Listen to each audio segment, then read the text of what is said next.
vigente en la literatura. Aquí en este artículo del Injury del 2006 la mencionan. Y pues lo que nos hablan acerca de esta clasificación es que, a pesar de que ha sido una clasificación que ha venido durante todo este tiempo, pues es una clasificación que no del todo es exacta, que simplemente pues lo que va a hacer es darnos como una especie de patrones predecibles con respecto al movimiento que tuvo el tobillo antes y durante la lesión. La clasificación de Dennis Weber, que todos conocemos, que es una clasificación topográfica acerca de las fracturas, si son a través de la sindesmosis, por arriba de ella o por debajo de la sindesmosis. Y nuevamente nos vamos a volver a Lance Hansen. Estos son unos videos que me parecieron bastante didácticos. En un ambiente académico como este, pues quería compartirlos con ustedes y es más o menos como la aproximación de qué es lo que pasa en el tobillo para generarnos una lesión y cómo es el orden de las lesiones que se van produciendo a medida que se va moviendo el tobillo. Por ejemplo, en esta que es supinación-aducción, entonces tenemos un poco de inversión del talo. El talo golpea el maléolo lateral, hace una fractura completamente transversa y posterior a esto, si el astrágalo se sigue moviendo, pues entonces va a pegar en el maléolo medial y nos va a generar un trazo cizallante como lo observamos acá. Vuelvo y le repito, esto es una aproximación. Esto no es realmente lo que puede llegar a pasar, sino esto es una aproximación. Ya con las más frecuentes, que son esta combinación de supinación, rotación externa o supinación eversión, son las que nos van a reproducir las fracturas Weber B del peroné.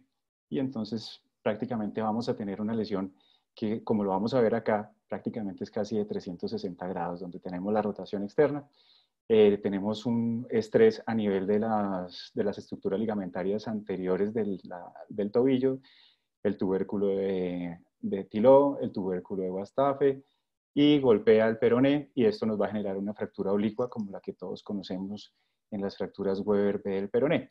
Si esto continúa, si continúa el estrés, más o menos esto es lo que va pasando, que el peroné va a continuar la rotación y va a empezar a hacer el compromiso posterior del tobillo en el tubérculo de Goldman, que es cuando vamos a encontrar, pues más adelante vamos a ver las fracturas trimalolares, porque pues prácticamente como ven ahí en el sentido de las agujas del reloj, pues va girando toda la energía y va haciendo sus lesiones como las vemos. Y estas son las fracturas trimalolares que vemos usualmente en nuestros servicios de urgencias.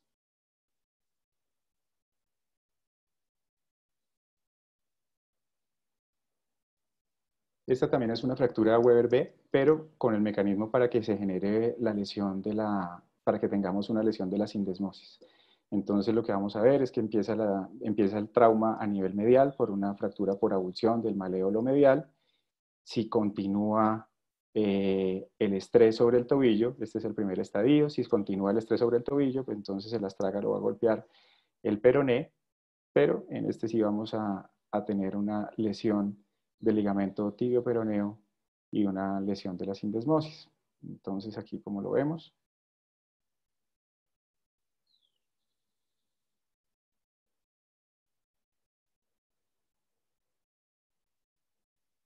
si sigue el estrés, entonces no tenemos lesión de la sindesmosis acá, perdón, era en el video anterior. Y aquí el peroné va a continuar adherido a la tibia por los ligamentos que van a estar indemnes. Y esta ya es pues para ver las fracturas que vamos a tener a nivel suprasindesmal, que es pronación y rotación externa. Entonces lo mismo, es el mismo movimiento, vamos a tener el mismo movimiento, el mismo estrés sobre el tobillo y nos va mostrando cómo es que estos mecanismos se hacen la lesión.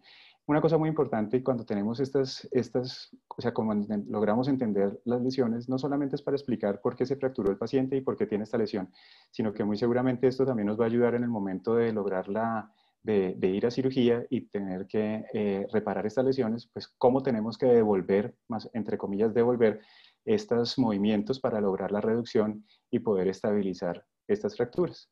Entonces aquí tenemos la lesión de la sindesmosis y cómo la energía va a subir a través de la membrana interósea y va a generar la fractura suprasindesmal. En el tratamiento quirúrgico, pues estas son las fracturas Weber A, las que hemos visto siempre, un trazo transverso, normal, común y corriente, y pues tenemos que hacer un planeamiento operatorio. En el planeamiento operatorio siempre está el posicionamiento del paciente. Lo que se refiere es que tenemos que tener un realce debajo del glúteo ipsilateral a la extremidad que vamos a operar. Yo, a título personal, las fracturas de cuello de pie las estoy operando o en decúbito lateral o en prono. Realmente me da más versatilidad para poder acceder a los dos lados del tobillo. En cuanto al abordaje, el abordaje pues están dos descritos, el abordaje lateral directo y el abordaje posterolateral. Personalmente considero que el abordaje posterolateral es un poco mejor, ya que el abordaje lateral directo vamos a tener una cicatriz completamente pues encima del material de osteosíntesis que vayamos a poner en el peroné. Esto es para recordar un poco la parte mecánica de la reducción. Vamos a hacer una reducción con una pinza reductora, hacemos un premoldeo de la placa y en este tipo de fracturas pues vamos a tener, usualmente tenemos unas fuerzas de distracción que con la placa, al poner los dos tornillos y hacer el premoldeo de la placa, el pretensado de la placa, nos volvamos a convertir en fuerzas únicamente de compresión para promover la consolidación. Y como era el motivo de la charla, pues vamos a hablar sobre los casos especiales en los que las fracturas no son tan simples como la anterior, que es una fractura transversa, donde vamos a tener suficiente hueso donde fijar, y donde vamos a tener este tipo de fracturas mucho más distales, en las cuales pues tenemos que hacer una fijación diferente. No tenemos espacio para dos tornillos, tenemos una placa tercio de caña, y como un mecanismo para poderla fijar, pues podemos hacer una placa gancho. Las placas gancho se pueden hacer así como lo vemos acá, es una placa tercio de caña en la que se hace un par de cortes, se hace un doblez, y este nos va a servir de elemento estabilizador del segmento distal. Incluso aprovechando el agujero oval de la placa tercio de caña, podemos hacer algo de compresión axial en la fractura para lograr mejor estabilidad. En cuanto a las placas anatómicas en las fracturas Weber A, yo personalmente no las recomiendo, y hay algunos artículos que también hablan de no usarlas porque se puede llegar a perder por la forma de la placa, como es tan ancha a nivel distal. Podemos llegar a perder la visión del foco de la fractura, y así tengamos una fractura anatómica. Cuando adosamos la placa, pues no estamos viendo el foco y empezamos a poner tornillos, y después nos damos cuenta en la radiografía que se pierde la reducción. Entonces, este es un caso, es prácticamente igual a como la vimos en el video, una fractura Weber A, un trazo completamente transverso, y el trazo cizallante a nivel de la tibia. Pero también tenemos que observar esto. Este fragmento de acá es un fragmento articular que está paralelo, completamente paralelo a la superficie articular del talo, que también vamos a tener que estabilizar.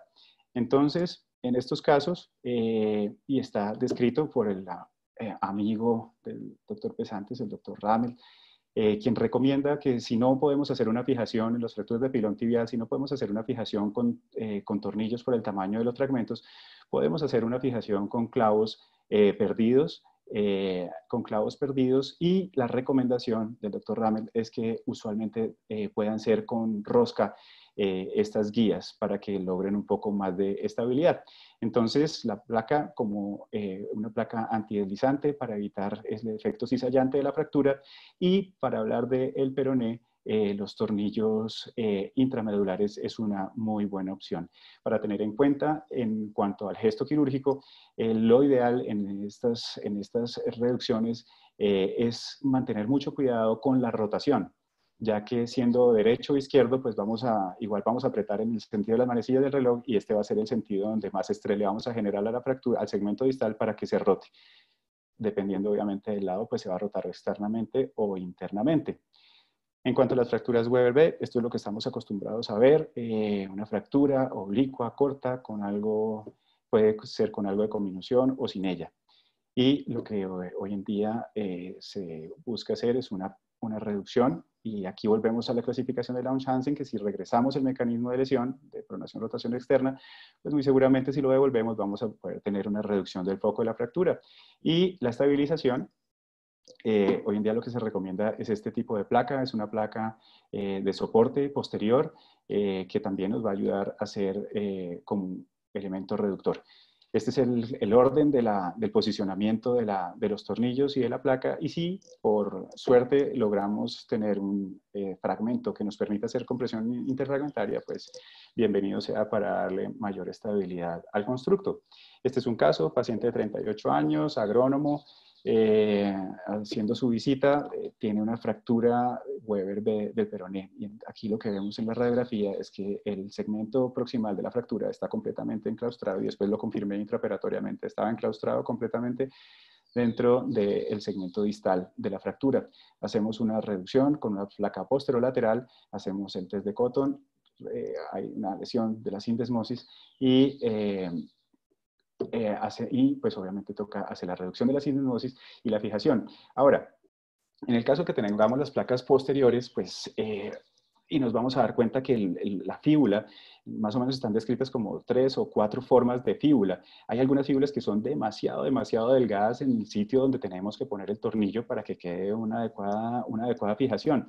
Entonces, aquí, para evitar, hacer una prolongación del trazo de fractura, entonces decidí hacer la fijación por fuera de la placa y valerme de una arandela para lograr evitar una fractura con el tornillo de fijación intrasindesmal. Nuevamente, casos especiales, fracturas con conminución. Entonces, este es un truco que realmente es bastante útil. Podemos lograr, hacemos una reducción y una alineación de la fractura. Utilizamos inicialmente, pasamos los clavos de Kirchner solamente en el segmento distal, y ya a manera de joystick podemos controlar el factor rotacional. Esto obviamente lo vamos a hacer con un control radiológico, y una vez ya hacemos el control rotacional, bloqueamos y pasamos los clavos a través de todo el foco de la fractura. Y una vez ya tenemos la estabilización, tanto rotacional como de la altura, podemos hacer la fijación con una placa puente para no tener que hacer la reducción de estos fragmentos, que pues obviamente vamos a tener que hacer una desperiodización que no nos va a llevar a una consolidación. Este es un caso de un hombre de 70 años con una fractura de cuello de pie, con estas imágenes. Esta es una imagen que usualmente vemos en las fracturas del maléolo medial y la típica imagen de las fracturas del maléolo posterior. Bajo mi recomendación, cuando veamos estas imágenes de dobles, de presencia de que se intercruzan dos imágenes en las fracturas del peroné, siempre tenemos que sospechar conminución, y sobre todo que esto no es un segmento distal normal de peroné. Aquí vemos algo diferente, entonces hay que sospechar conminución. Y esta es la manera en la que se resolvió. La fractura de la parte interna la resolvimos como usualmente se hace, con 2 tornillos con sus arandelas.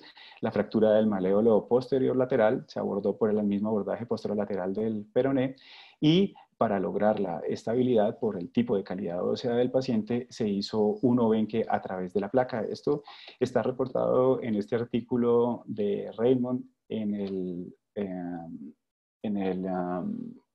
las clínicas de Norteamérica de ortopedia del 2018. Y lo que busca uno es lograr, por medio de la fijación con los clavos para hacer el obenque, hacer una mayor estabilidad, pasando los clavos desde el peroné incluso hasta la tibia, para lograr la estabilización de todo este segmento que era prácticamente solamente las corticales sueltas del extremo distal del peroné. Entonces, si ustedes pueden ver acá, pues acá prácticamente no hay tornillos, se pasaron los clavos a nivel de uno de los orificios, y por fuera de ellos se hace el obenque, y el obenque se anuda aquí alrededor de uno de los tornillos proximales. Nuevamente, otro caso con una paciente mujer de 82 años con osteoporosis. Observemos acá en la radiografía anteroposterior, en la que tenemos prácticamente aquí, no sospecharía yo en esta radiografía una fractura del maléolo medial, pero ya en la oblicua ya vemos que sí hay una fractura del maléolo medial, y que definitivamente también tenemos algo de conminución en el peroné. Entonces, también en este mismo artículo, que realmente se los recomiendo porque hay bastantes estrategias para el tratamiento de las fracturas del cuello de pie en pacientes con osteoporosis, y son bastante útiles. Y aquí lo que buscamos para darle mayor estabilidad y rigidez al constructo es utilizar 2 placas, una lateral y una posterolateral. En este caso, entonces, podemos poner un poco más de tornillos y hacer un poco más estable el segmento distal, teniendo más tornillos que los que podríamos poner solamente con una placa. La reducción del maléolo medial y la reducción del maléolo posterior. Este es otro paciente, 76 años, con muy mala calidad ósea. Como vemos, tiene un poco más de calcio en su tibial anterior que en la misma tibia. Fractura del maléolo medial, fractura Weber B del peroné. Y esto pues también es para traer a colación lo que explicaba el doctor Pesantes en su conferencia que vimos de fracturas del cuello de pie, de utilizar instrumental de pequeños fragmentos, que puede ser el de 2.4 o de 2.7, bajo la teoría de que si tenemos más pasos de rosca en el hueso enfermo osteoporótico, pues vamos a lograr un poco más de estabilidad. Este es un artículo que es un artículo biomecánico en el que hablan de la diferencia en que hay entre utilizar 3 tornillos de 2.4 versus 2 tornillos de 3.5, y realmente el artículo pues habla que da mayor estabilidad con los tornillos de 2.4, ya que podemos poner más tornillos en el mismo sitio donde pondríamos solamente 2 tornillos.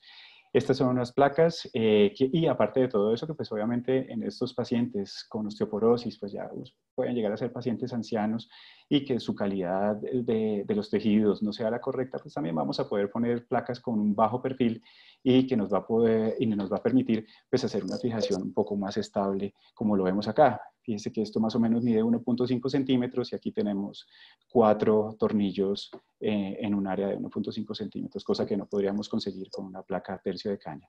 Y pues esto es lo que tenemos que lograr, una adecuada estabilización de este tipo de fracturas. Incluso con los tornillos de 2.7 también podemos hacer compresión interfragmentaria como lo hacemos en la técnica usual. Nuevamente, paciente con mala calidad ósea, y esto sí que es inusual, porque no es usual tener pacientes con mala calidad ósea y de la tercera edad y con lesiones de altísima energía. Como lo vemos acá, tenemos una luxofractura del cuello de pie. El manejo inicial, pasamos este paciente a un fijador externo, y observen esta imagen de las fracturas segmentarias del maléolo medial. Esto realmente es difícil de reducir, no es fácil. La recomendación es valerse de un free intraarticular, poder ver el hombro de la articulación, poner el free en esta zona y poder lograr hacer la reducción de los dos fragmentos. Acá, como estrategia, fue lo mismo, el mismo tipo de placa que utilicé en la fractura anterior. Es una placa de 2.7, estabilizamos el peroné, y para fijar el maléolo medial utilizamos una técnica de Obenque. Los clavos, como se dan cuenta, pasan la cortical posterolateral de la tibia para lograr mayor estabilidad. Esto es algo que me he dado cuenta a medida que he hecho más fracturas con pacientes de esta calidad ósea, en la que cuando estoy haciendo el ajuste del alambre del Obenque, personalmente uno no tiene muy buen control cuando está girando y está dando las vueltas, y empieza uno a ver que esta zona, el maléolo medial, empieza a deprimirse. Entonces, lo que hago yo es el alambrado común y corriente, como lo explicó también el doctor Pesantes en su conferencia anterior, y utilizo a manera de poste un tornillo de 3.5 o de 4.0 esponjoso y su arandela. Entonces, cuando yo hago el alambrado, inmediatamente después empiezo a hacer ya después el ajuste de este tornillo.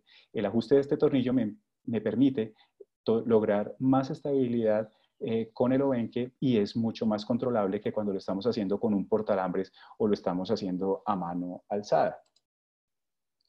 Esta es otra fractura que tampoco es usual, que sean fracturas cominutas con una fractura diapiciaria oblicua con un trazo pues casi sencillo de la tibia. El doctor Pesantes obviamente esto lo haría con un clavo en la tibia. Yo personalmente considero, y en mis manos pues va mejor las técnicas con placa. ¿Y por qué? Porque en este caso, y este es uno de los casos que uno puede decir que si estabiliza primero la tibia, después puede llegar a estabilizar el peroné, porque tenemos un trazo sencillo que nos va a permitir hacer una estabilización y lograr la longitud y el control rotacional de la columna interna. Y ya después vamos a tener pues un peroné que aquí aparentemente no se ve acortado como lo vemos en la radiografía. Entonces, esto fue lo que se hizo, una reducción percutánea y bastante anatómica de la fractura de la tibia. Le deslicé por técnica MIPO en la tibia distal, para la fractura de tibia distal, y lo mismo hice teniendo en cuenta la conminución que tenía el paciente en su fractura del peroné. Lo mismo hice en el aspecto lateral.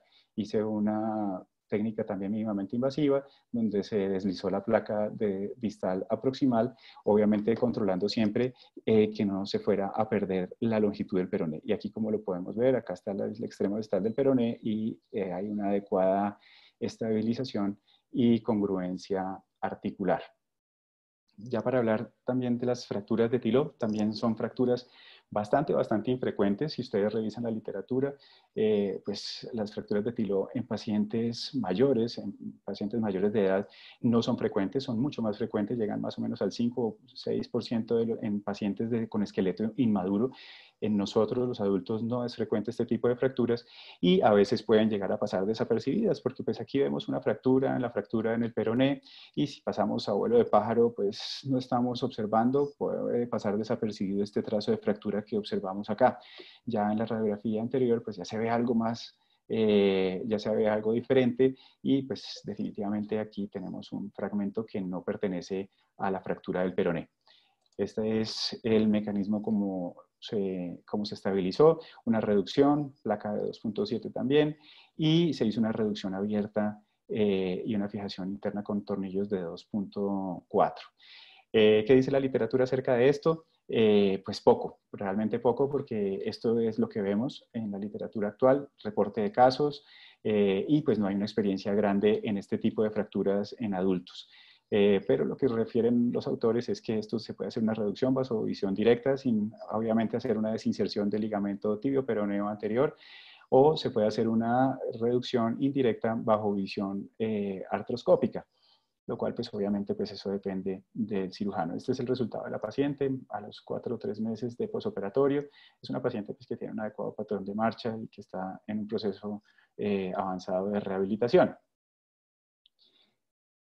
En cuanto a las lesiones del ligamento deltoideo, las lesiones agudas del ligamento deltoideo, pues hay dos escenarios en los que tenemos que sospecharlo. Una, acá, cuando tenemos una lesión, un desplazamiento bastante importante, como lo vemos acá en el astrágalo, y tenemos este espacio, pues aquí sí definitivamente tenemos que sospechar la lesión. Pero también tenemos que sospechar la lesión del ligamento deltoideo cuando tenemos fracturas que comprometan el malleolo lateral y tengamos gran equimosis y edema a nivel medial. Siempre intraoperatoriamente tenemos que explorar, evaluar la estabilidad, la vascularización del astrágalo bajo fluoroscopía para identificar si hay una inestabilidad medial. Y este artículo habla acerca de los resultados cuánto tienen buenos resultados los pacientes cuando les reparamos el ligamento deltoideo. Y pues ellos tienen unos buenos resultados cuando hacemos una fijación, además de hacer la reconstrucción del ligamento deltoideo, hacemos una fijación de la sindesmosis. Este es este caso, este es un paciente que nos llega con este desplazamiento y obviamente hay que ir a revisar el ligamento deltoideo, hacemos un abordaje medial convencional y esto es lo que nos encontramos, un flap bastante importante, que obviamente si no lo reparamos, pues esto nos va a generar algún tipo de inestabilidad. Y este es el resultado final del paciente con una adecuada congruencia articular. Estas también son fracturas bastante inusuales, las fracturas del tubérculo de Guastafe. Esto fue descrito en 1875 y después hubo otro trabajo donde la describieron en el 86, modificada por Lefort. Si revisamos PubMed, de 1970 al 2012 hay 3 series de casos de este tipo de fracturas. Entonces, pues obviamente no es muy frecuente, pero a partir del 2012 ya empieza a haber ciertos reportes. La incidencia hasta el 2012 estaba reportada más o menos entre un 10 a un 12%, pero ya en los estudios recientes ya hablan hasta un 25%, lo cual ya nos dice que es una fractura es una lesión bastante frecuente y que hay que tratar de identificar. Por lo tanto, entonces, en los pacientes que vamos a tener que ir a buscarle esta fractura, porque a veces se confunde con conminución, a veces vemos la fractura del Weber B o el Weber C y vemos algo de lesiones acá óseas y lo podemos llegar a confundir con algún tipo de conminución y pues no le ponemos mucho cuidado y pues esto obviamente es una fractura que debemos estabilizar. Esta es la clasificación de las fracturas de Guastafe, las tipo 1, es una lesión netamente ligamentaria. Las tipo 2 ya tenemos un desplazamiento de la fractura con fractura del peroné, y las tipo 3 ya tenemos compromiso tanto del tubérculo de Tillot, el tubérculo de Bastafe y desplazamiento de la fractura a nivel del peroné. Entonces, pues este es un caso en el que vemos acá una fractura Weber B, una fractura del maléolo medial que se veía un poco benigna, pero al final no fue tan benigna. Tocó complementar la estabilización con una placa antideslizamiento. Y esto es lo que podemos observar, y lo que se recomienda es lo siguiente: hacer la estabilización inicialmente de la fractura del peroné para recuperar la longitud del mismo, y después hacer la reducción de la fractura del tubérculo de Bastafe. Cuando operarlas, la recomendación de la literatura es que habla de los fragmentos mayores de 5 milímetros en cualquiera de sus presentaciones se deben ser estabilizadas. ¿Y por qué deben ser estabilizadas? Y este ya es un artículo más reciente, del 2018, de las clínicas de Norteamérica de pie y tobillo. Este sí, obviamente este caso no es mío, pero pues está bastante bien ilustrado, y por eso lo traje aquí a la charla. Vemos la fractura, hacemos su tomografía, y esta imagen, yo creo que esta es una imagen que vemos más frecuente de lo que creemos en las tomografías. Esta imagen acá es mucho más frecuente. Estoy completamente seguro que todos nosotros hemos visto este tipo de imagen en las fracturas, en el corte axial, y esto ya nos dice, venga, cuando vaya a la cirugía, entonces por favor póngale atención a este tipo de lesión. Entonces lo mismo, hay que hacer la reducción, se hace la reducción y se fija con unos clavos o con unas guías. Ellos lo que recomiendan es, a través de estas guías, deslizar la placa y hacer la estabilización con material de osteosíntesis. Entonces aquí en este artículo también es muy interesante, porque habla de cuando no se fija, ¿qué pasa? Cuando no se fija, entonces hacemos un test de Cotton y resulta que el test de Cotton es positivo. Entonces prácticamente nos vamos a lo mismo que pasó con el maléolo posterior. Ya no estamos hablando de la lesión ósea, sino estamos hablando de una lesión ósea asociada a una gran lesión ligamentaria. Entonces, si no la estabilizamos, pues entonces vamos a pasar un tornillo del peroné a la tibia, y pues obviamente no estamos corrigiendo la lesión. Muy seguramente, y como les pasó en este caso y como usualmente pasa, es que si nosotros logramos hacer la estabilización tanto del maléolo posterior y el maléolo y la fractura del tubérculo de Bastafe, pues no hay que pasar tornillos transindesmales, porque ya está solucionado el problema ligamentario. Si tampoco la fijamos y pasamos el tornillo, entonces empezamos a ser parte de la estadística de las malas reducciones de la sindesmosis, que pues todos conocemos, que es un porcentaje bastante considerable cuando pasamos tornillos del peroné a la tibia, que no logramos reducciones completamente anatómicas. En las fracturas Weber C, pues lo mismo. Hacemos la reducción con la placa, con pinzas, como lo hacemos usualmente.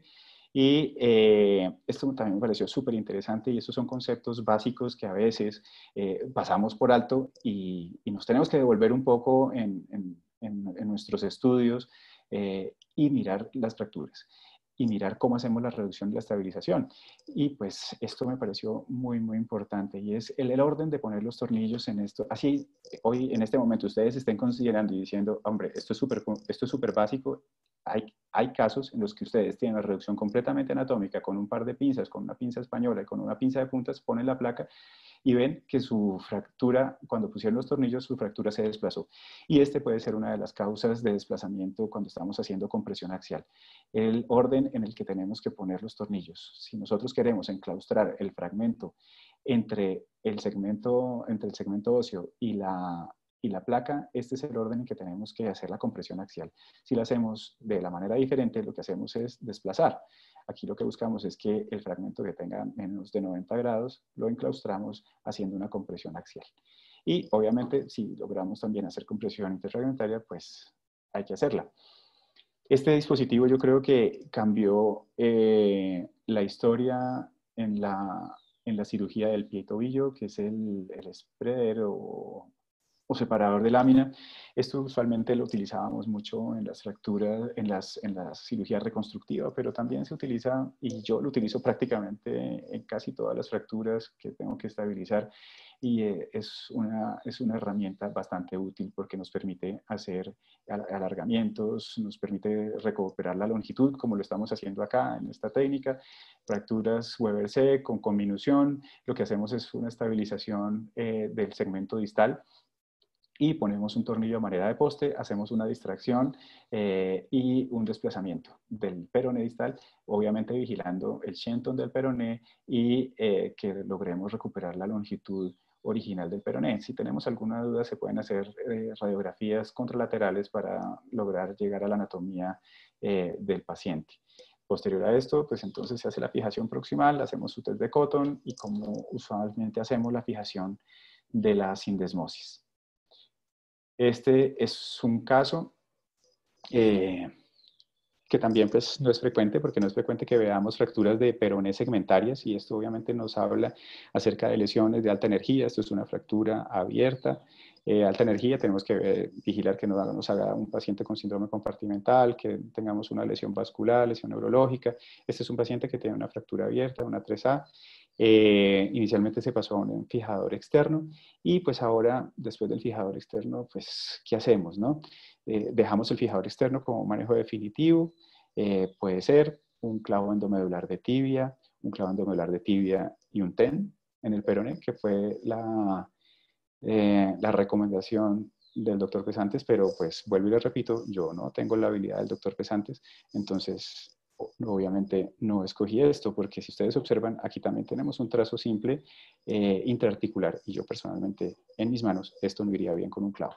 Entonces, pues ya la tibia la resolví y dije, esto lo tengo que estabilizar con una placa, voy a hacer una placa deslizante de tibia por mi técnica mínimamente invasiva.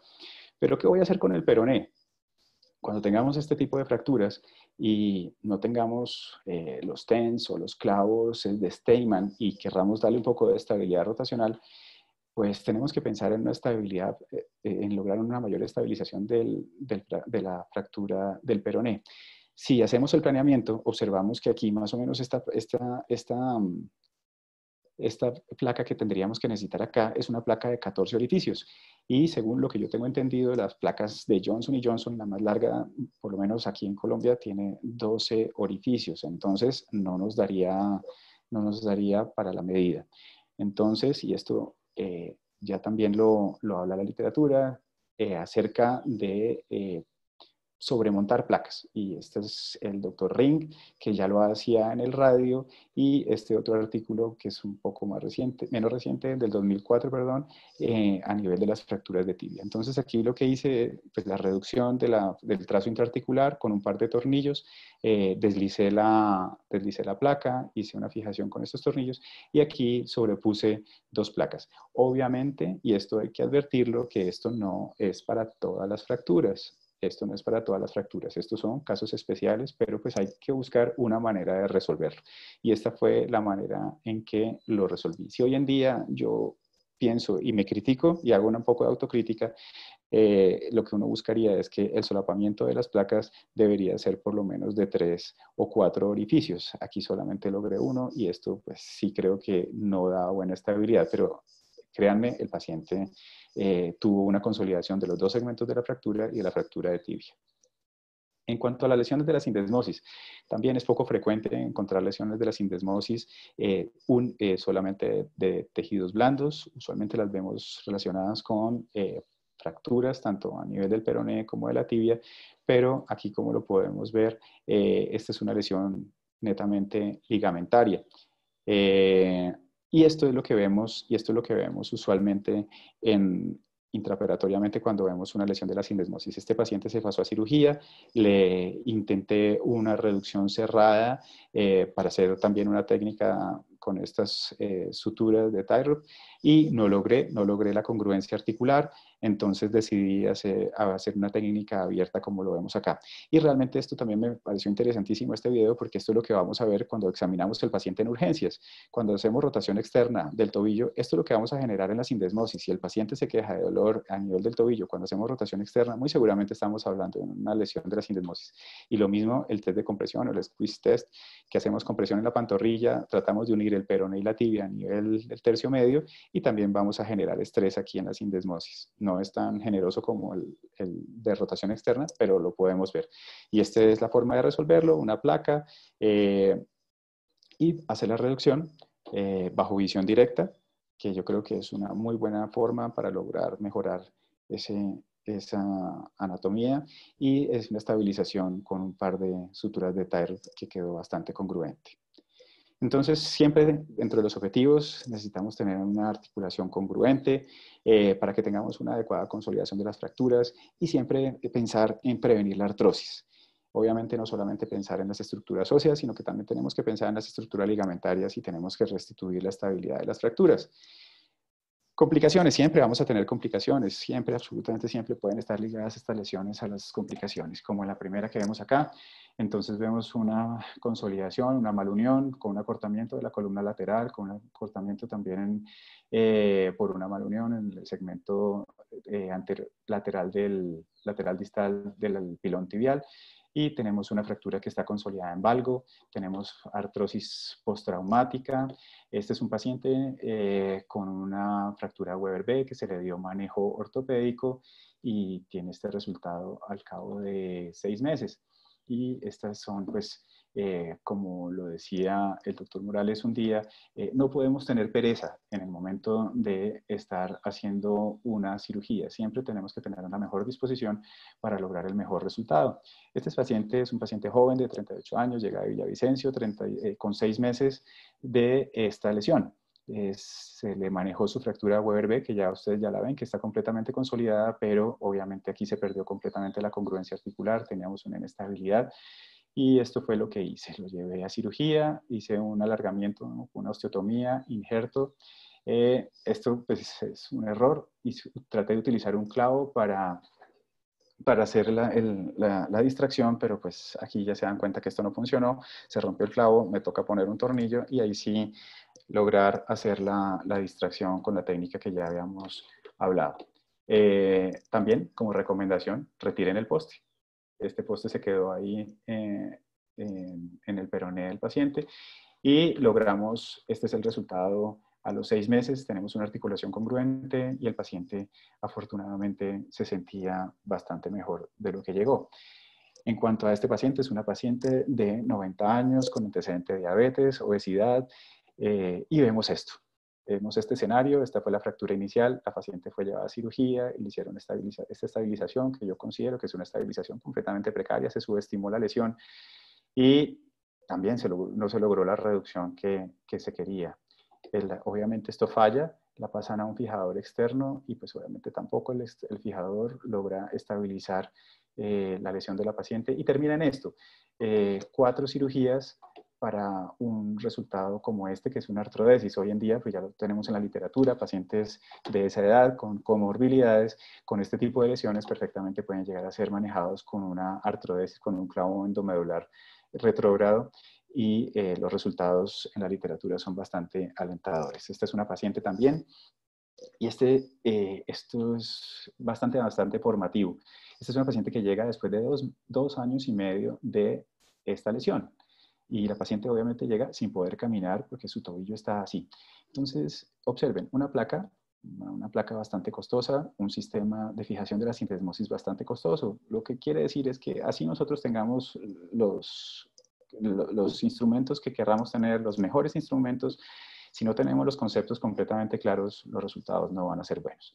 La paciente llega así, la llevo a cirugía, hago un doble abordaje, tanto medial como lateral, hago una osteotomía acá en el peroné, hago el alargamiento, obviamente la reducción del espacio tibiotalar es bastante complicado porque está lleno de fibrosis, entonces hago un doble abordaje, retiro toda la fibrosis, pongo el injerto y hago una limpieza de la sintesmosis y la fijo con este tornillo. Posterior a esto, hago la estabilización medial. Después de 2 años y medio, la paciente logra caminar. Obviamente, no está perfecta la paciente, no hay que decir que la paciente está perfecta y que está saltando lazo ahora en la cuarentena, pero la paciente por lo menos camina con una bota Walker y ya después de 2 años y medio ya puede estabilizarse. Pero pues observen la lesión que tenía, es una lesión como la que vemos todos los días, pero si nosotros no tenemos los conceptos completamente claros, tenemos estos resultados. Y pues obviamente no queremos llegar a hacer toda esta cirugía que es bastante compleja. Entonces, ¿a dónde no queremos llegar? no queremos llegar a tener que bloquear articulaciones, todas las articulaciones. La articulación del tobillo es una articulación supremamente importante y mucho menos en pacientes jóvenes. Entonces, esta es una artrodesis para fijar esas artrosis postraumáticas. Es una artrodesis que creo que es una artrodesis de bajo costo. Se puede hacer una estabilización con 4 tornillos y se toma como autoinjerto el peroné, que prácticamente está vascularizado, porque solamente se le hace la ostectomía del aspecto medial del peroné, y este nos va a servir de autoinjerto. Este es el seguimiento a 3 meses, ya se ve absoluta consolidación de la artrodesis y el resultado es bastante satisfactorio. Y obviamente este tampoco es el escenario ideal, paciente joven con artrosis postraumática de tobillo, 1 año de insistirle que definitivamente era muy joven para las dos cosas, que lográramos hacer algo diferente, discosuplementación, insistimos con artroscopia y la paciente no mejoró, pero la paciente no quería fijarse el tobillo y pues como todos sabemos, este no es el escenario ideal, una prótesis que pues se ve bien puesta, pero en una paciente bastante joven.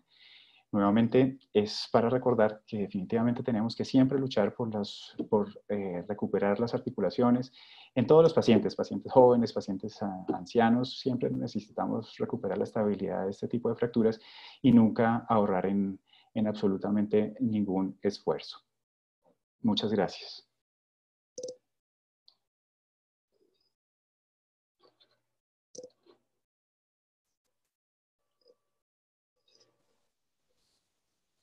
Gracias, David.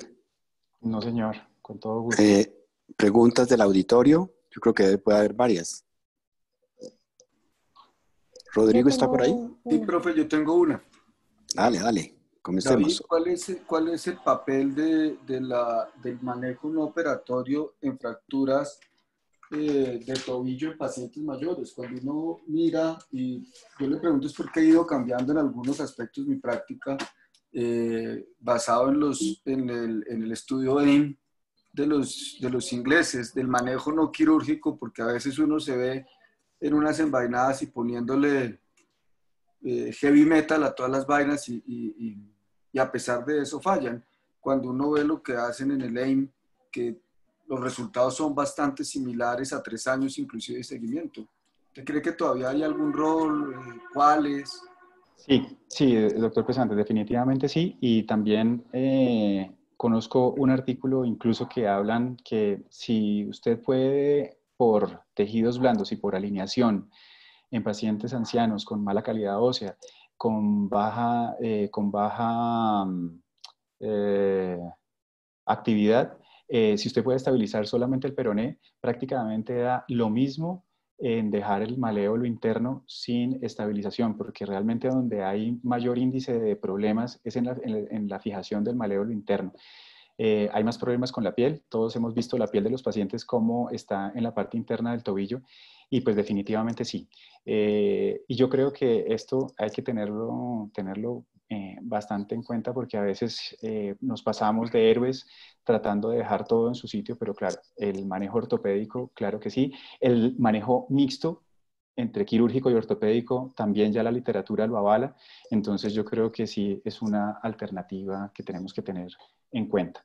Ahora, es muy importante lo siguiente, si vamos a hacer un manejo ortopédico, la responsabilidad es altísima, porque tenemos, y obviamente tenemos que saber que definitivamente la salud es diferente en todos los escenarios, pero los que vemos pacientes en hospitales que tengan EPS o o sistema de salud subsidiado, desafortunadamente son pacientes que en ocasiones no podemos seguir.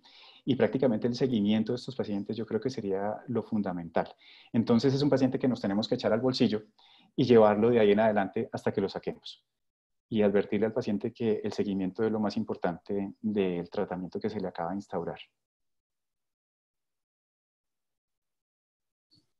Gracias, David. Un gusto. David, mil gracias por tu charla. Hay 2 preguntas más en el chat que te las voy a leer. La primera es, ¿debe revisar de manera rutinaria el ligamento deltoideo en los casos donde se ve lateralizado el astragalo sin fractura del maléolo medial?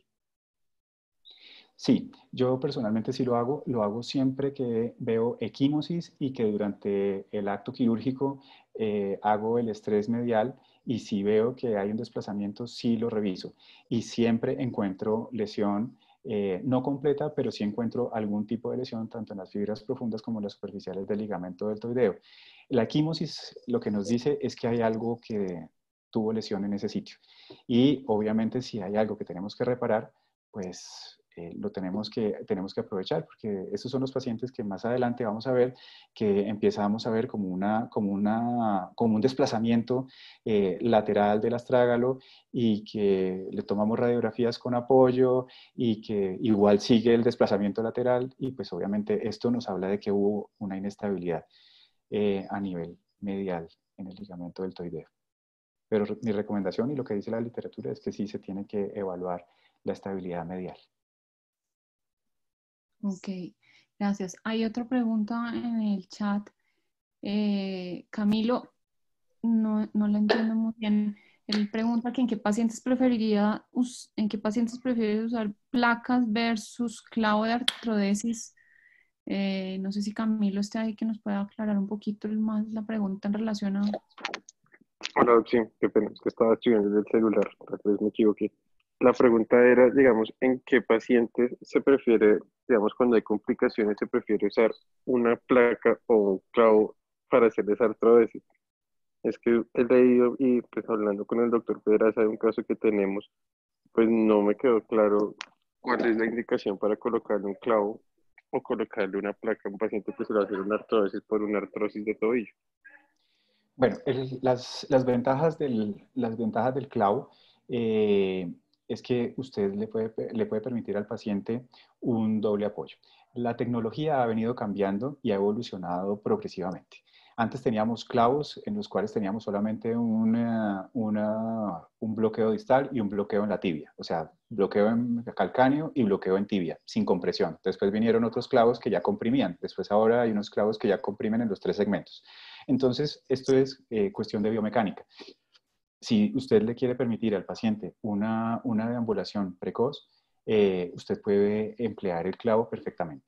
Si usted considera que el paciente usted lo debe tratar con una placa, ya sea por el tipo de material que ya tiene implantado el paciente, por el abordaje que le tiene que hacer, porque prácticamente el abordaje es bastante similar. En los casos de trauma, vuelvo y repito, en los casos de trauma. Una cosa es cuando tenemos una artrosis aislada y es completamente diferente, pero cuando tenemos que hacer retiros de material, tenemos que limpiar la sindesmosis, cuando tenemos que limpiar la subtalar, pues también usted puede emplear las placas, que las placas también, hoy en día, también tienen dispositivos para lograr la compresión axial. Los resultados son igual de buenos. La ventaja, vuelvo y le repito, es que usted puede permitirle al paciente en los clavos un apoyo precoz. Ahora, también tiene que tener en cuenta la tasa de complicaciones. Y donde hay más tasa de complicaciones perimplante es en los clavos. Entonces, la alineación del clavo debe ser absolutamente perfecta en el sitio donde quede la punta del clavo, porque por efecto de estrés, usted puede llegar a tener complicaciones en la tibia diaficiaria. Entonces, Okay.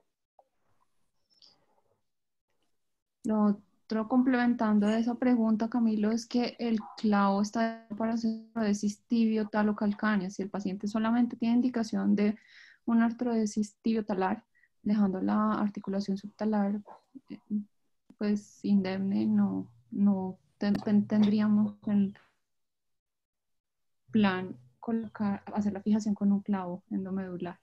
David, otra pregunta que hacen en el chat. Cuando hace alargamiento del peroné en las maluniones, ¿a cuáles les interpones injerto? ¿En qué casos interpones injerto? ¿Siempre? Hay bastantes técnicas descritas, hay osteotomías oblicuas, hay osteotomías en Z como el SCARF para no tener que injertar. Pero hay que recordar una cosa y es que usualmente las fracturas de peroné no solamente tienen el peroné acortado, el peroné está acortado y rotado. Entonces, pues para mí, haciendo una osteotomía tipo SCARF o en Z, pues realmente se me dificultaría un poco hacer un poco de rotación y corregir la rotación del peroné.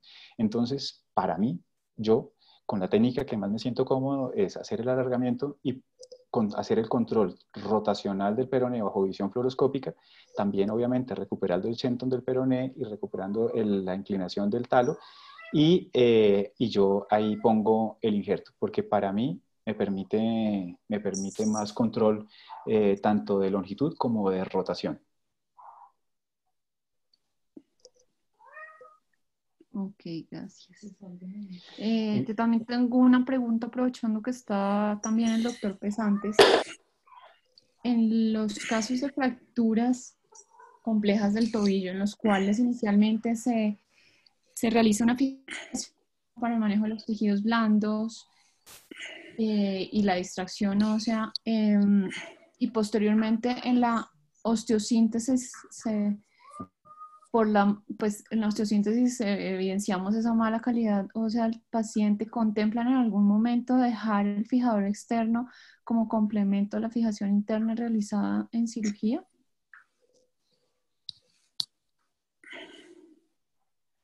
Diane, yo creo que es una buena idea si uno no tiene la estabilidad completa. De hecho, cuando uno mira, por ejemplo, las series no de tobillos, pero de pilones tibiales de Harborview, a algunos de los pacientes les dejan un fijador externo entre 6 y 12 semanas para mantener la reducción y proteger la osteosíntesis. Yo no he leído eso para tobillo, pero no creo que sea una mala idea como tú lo mencionas. Sí, yo estoy de acuerdo. Realmente nunca he tenido que hacerlo de hacer en las fracturas del cuello de pie, hacer una fijación híbrida, osteosíntesis y fijador. No, realmente nunca lo he tenido que hacer. Yo quiero decir a los muchachos que gracias, doctor Borda, por ayudarnos en esta problemática. Su conferencia muy buena, pero yo quiero llamar la atención que así como estamos viendo un gran número de pacientes ancianos o de tercera y cuarta edad con fracturas de cadera cada día más, esto va a suceder también con el tobillo. Y vamos a tener una gran cantidad de fracturas de tobillo en los próximos 10, 15 años. Y lo que tenemos que ver es cómo vamos a tratar eso. Y yo creo que ese es un punto que tenemos que parar en el camino, mirar, ver cuáles son las fijaciones mejores para este grupo de edad y para hacerlos móviles y poderlos poner a caminar lo más pronto posible. Yo creo que se viene, así como hay epidemia, digámoslo así, de caderas, vendrán las epidemias de tobillo. No sé, Rodrigo, si hay nuevos estudios mirando fijaciones diferentes, tornillos diferentes para este hueso que es malo, osteoporótico y débil. Sí, profe, hay algunos estudios de Philipp Stachel, precisamente porque si usted mira la evolución de la fijación interna, la herramienta básica con la que usted fija, que son los tornillos, es una herramienta que no ha cambiado como herramienta. No me refiero al diseño, para que tengamos tornillos bloqueados, etcétera, pero el concepto básico del tornillo sigue siendo el mismo. Entonces, Philipp Stachel estaba mirando en algunos diseños que son inversos. No recuerdo ahorita el nombre exactamente, déjeme le hago Google mientras seguimos hablando de cómo se llamaban estos diseños que tenía Philipp. Le pongo Stachel y le digo porque son de Bone Screw Fastener, se llama, profe. No sé cuál sea la traducción de Screw Fastener al español, que habla precisamente de cómo es una mejoría para la fijación de tornillos en la cirugía ortopédica. Y lo que él ve, si quiere con gusto le mando ahora el artículo, ya se lo bajo y se lo mando. Lo que él mira es que el diseño de las roscas de los tornillos es distinto con el fastener. El fastener se haga de cuenta como si usted tuviera una, fíjese a ver si usted de pronto, aquí que me vea la mano, el tornillo viene diseñado así. El screw fastener tiene este diseño. Entonces, si mi mano fuera el alma del tornillo, En lugar de tener solo esto, tiene este diseño. Entonces le permite un mejor agarre tanto, porque la principal forma de que se aflojan los tornillos en la osteoporosis es por pull-out, más que otra. Absoluto. Entonces, el screw fastener parece ser una solución, profe. Ok. Pero yo sí creo que vamos a tener más y más pacientes de esta edad y que van a presentar problemas de fijación y obviamente complicaciones por su osteoporosis y por su mal hueso, ¿no? Profe, además la otra cosa es que tal como operamos las caderas, como usted menciona, por la razón de permitirles una movilización más rápida y precoz a los pacientes, en estos pacientes mayores, yo creo que cada vez más nos inclinamos a fijar las extremidades inferiores de tal suerte que se les permita un apoyo inmediato. Sí. Y yo creo que también, por eso le preguntaba a David, el hecho del estudio AIM, porque en el AIM parte de las cosas era que el paciente pudiera apoyar, independientemente de que fuera manejado en forma operatoria o no operatoria. La otra cosa que yo creo, profe, que va a pasar, y yo creo que el tobillo va a ser uno de los últimos que llegue, es el uso de las, David mencionó ahorita en esa paciente muy joven que le puso un reemplazo, las artroplastias. Usted lo ve en algunas fracturas de cadera en que por artrosis, por el desplazamiento, por lo que sea, se necesita usar una artroplastia. Cada vez más lo vamos a ver en los acetábulos, lo estamos viendo en los húmeros distales, en los húmeros proximales, ya se empieza a ver literatura en fémures distales y en platillos, y yo creo que el diseño de la prótesis de tobillo hoy en día puede que no le dé para tratar muchas de estas fracturas, pero creo que también será algo que se moverá hacia el diseño de eso en la medida en que la gente se vaya poniendo más viejita y usted requiera que se paren rápidamente.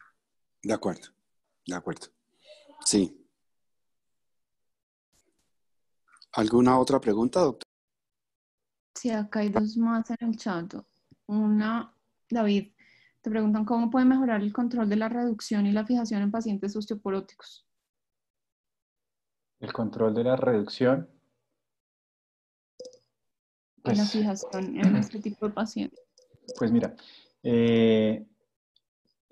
prácticamente pues en las diapositivas expliqué qué técnicas se pueden utilizar. Bueno, la reducción, podemos hacer fijaciones provisionales, podemos hacer una estabilización distal con una placa, también provisional, utilizar como provisional esa placa, hacer el alargamiento como lo mostré en las diapositivas, hacer el alargamiento, lograr restituir la longitud del peroné o de la tibia y después sí hacer la osteosíntesis.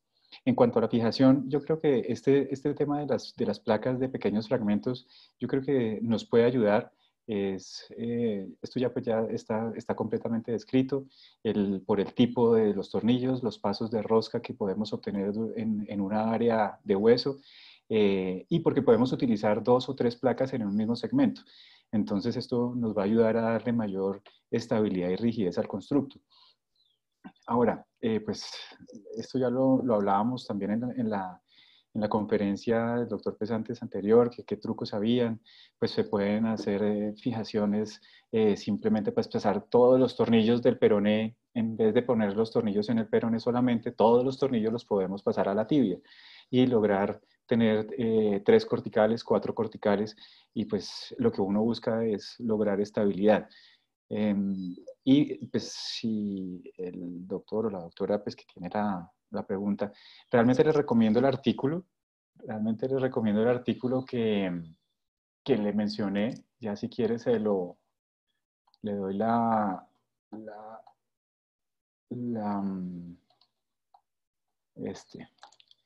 este artículo me encantó porque pues prácticamente le dice a uno, y hay muchas estrategias, más que trucos, son estrategias para la estabilización. Este artículo me pareció súper interesante, hacer 2 placas, utilizar tornillos pequeños, clavos de Kirchner pasando de un lado a otro, del peroné a la tibia, etcétera, etcétera.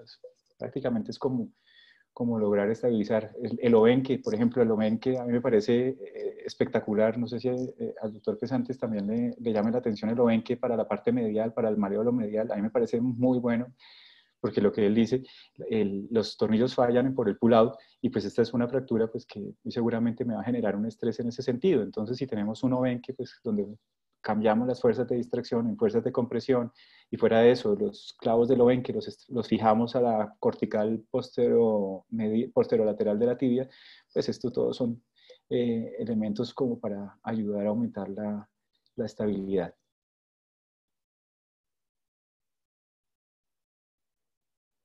Mil gracias, David. Y la última pregunta que la voy a modificar un poquito y creo que va para todos es ¿qué opinan de las fijaciones con clavo endomedular para las fracturas de peroné? Pues ahora último hay unos estudios, pero pues los estudios son de las personas que diseñan el clavo. Entonces, pues, y ahí, pues ellos mismos mencionan su conflicto de interés acerca de los resultados pues, de sus estudios.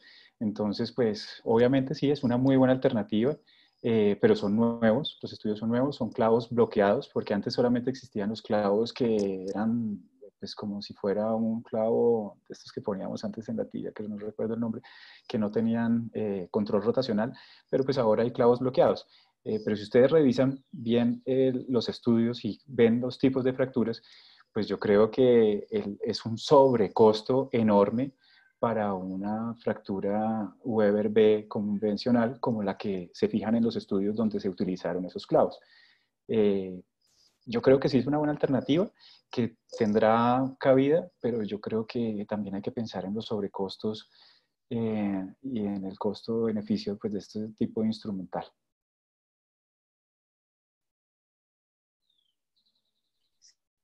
De acuerdo, sí, yo adicionalmente de los clavos endomedulares creo que pues los clavos en líneas generales están descritos para tener menos trauma en los tejidos blandos o menos exposición en tejidos blandos, pero en la misma forma no tenemos el mismo control rotacional que podemos hacer y control de la reducción como lo hacemos de manera abierta con las osteosíntesis convencionales.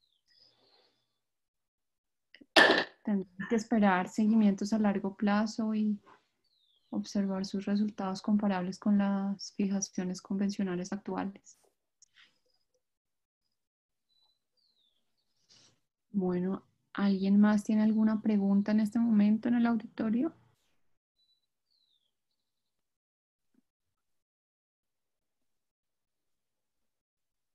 David, mil gracias por acompañarnos en estos bloques de seminarios dirigidos a los residentes. Muchísimas gracias por la conferencia y esperamos volverte a tener más adelante. Muchas gracias, No, David, muy buena. Gracias. No, gracias a ustedes por la invitación. Gracias, David. Aquí estaré escuchándolos y aprendiendo todos los días.